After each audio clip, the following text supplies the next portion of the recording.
What's up, guys? It's Jay, MorninAfterKill, and I'm back here with some more Borderlands pre-sequel pre-release coverage.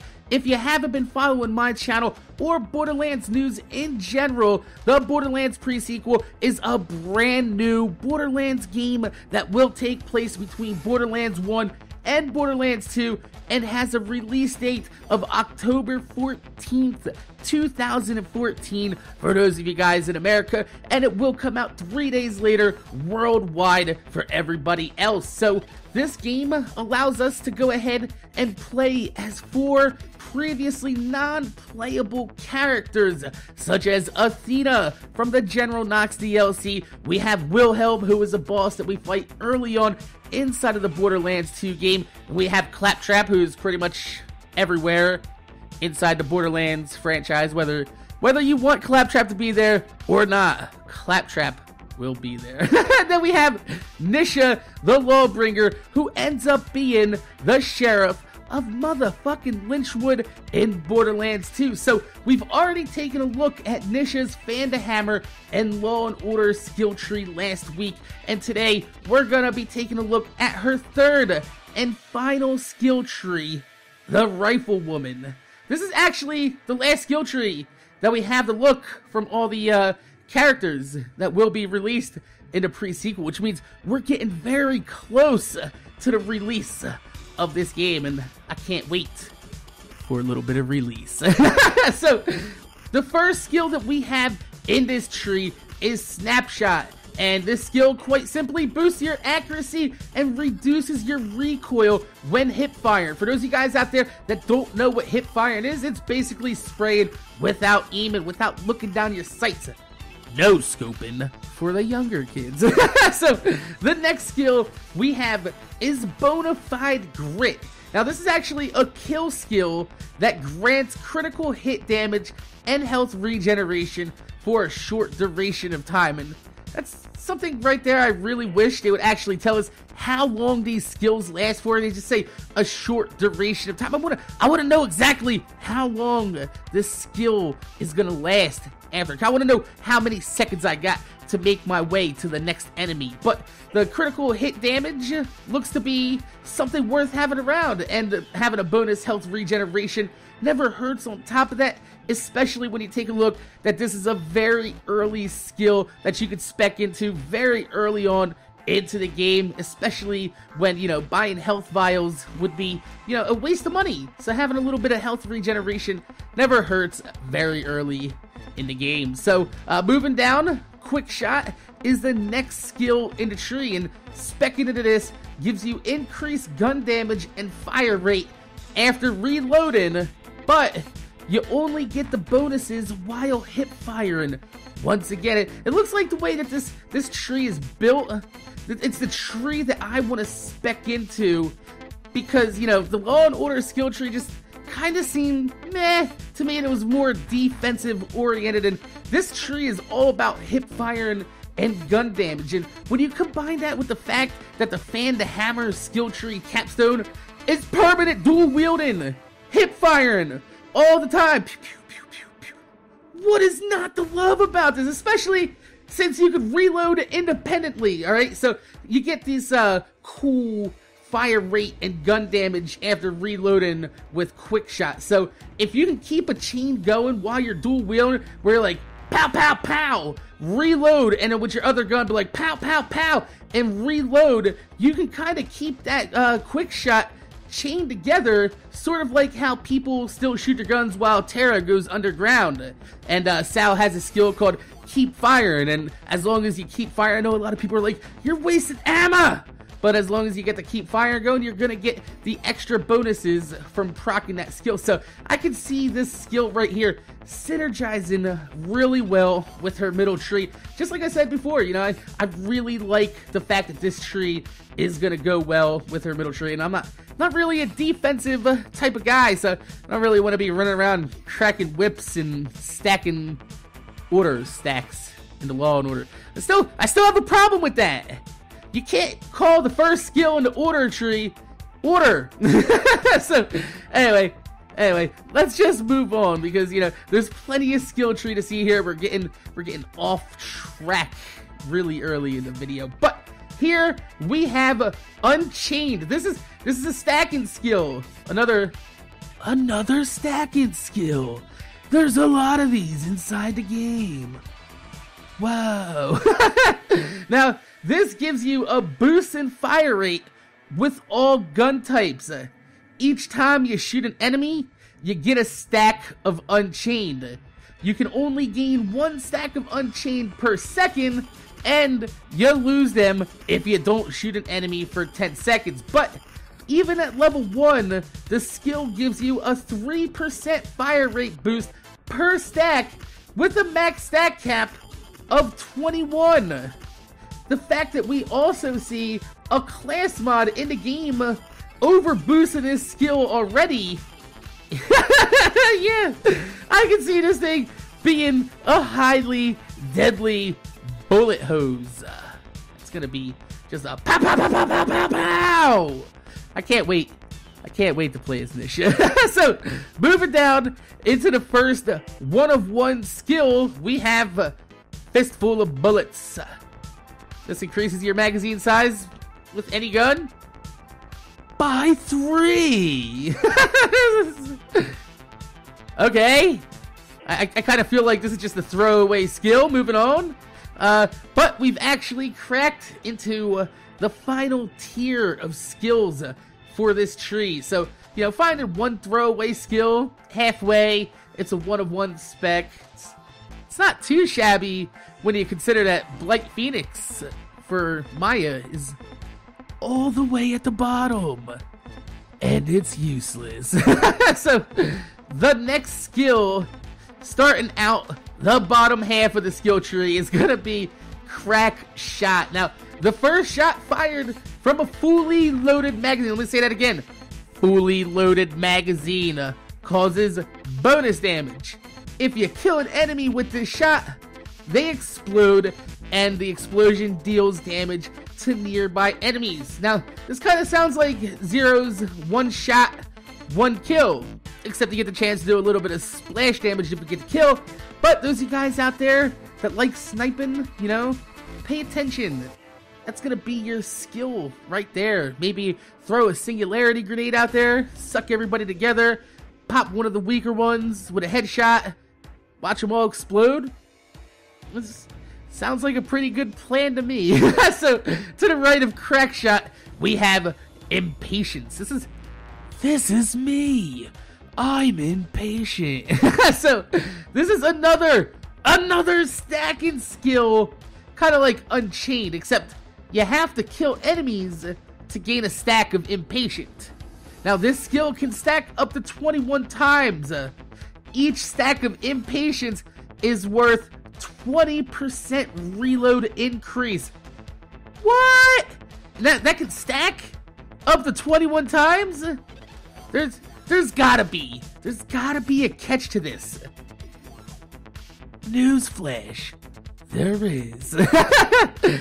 Each time you reload, you lose all your stacks. So most of the time, you're just gonna be killing an enemy, reload, kill an enemy, reload, kill an enemy, reload. And either way, that's still gonna be a 20% reload increase, which is quite significant, leaving those times out there that you do gain a few, you know, stacks before you actually do reload. You will reload pretty fast, but you're not gonna have to worry about keep stacking it, because once you reload, they're gone. And the way this tree's going, it looks like you're gonna be reloading quite a lot.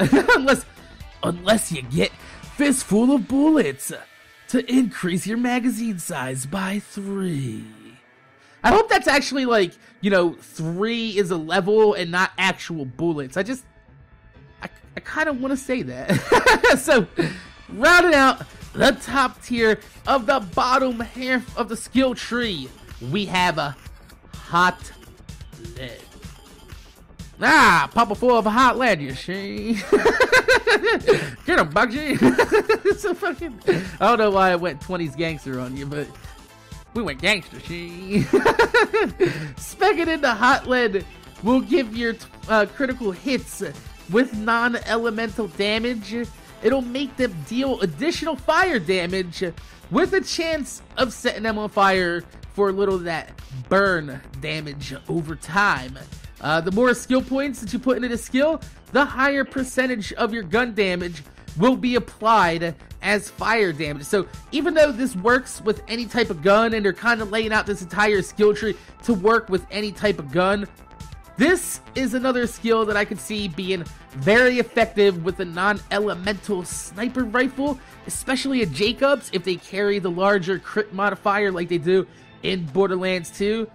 They typically have more damage than normal guns, so not only would it make, the fire damage more effective as well, but, you can get that extra critical hit damage from that Jacobs, pop them in the head, and, see if you can't cause a little bit of havoc.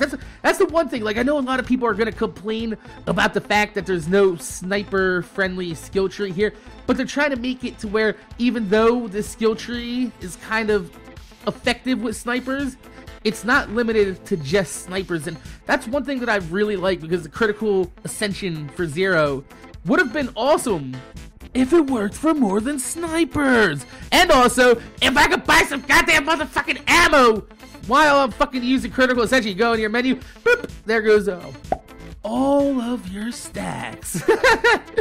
So, anyway, moving on, directly below that, we have a kill skill called Tombstone, and this skill, my god, this skill, let me just read this off for you. After killing an enemy for a short period of time, each shot that you shoot has a chance to count as a critical hit. What?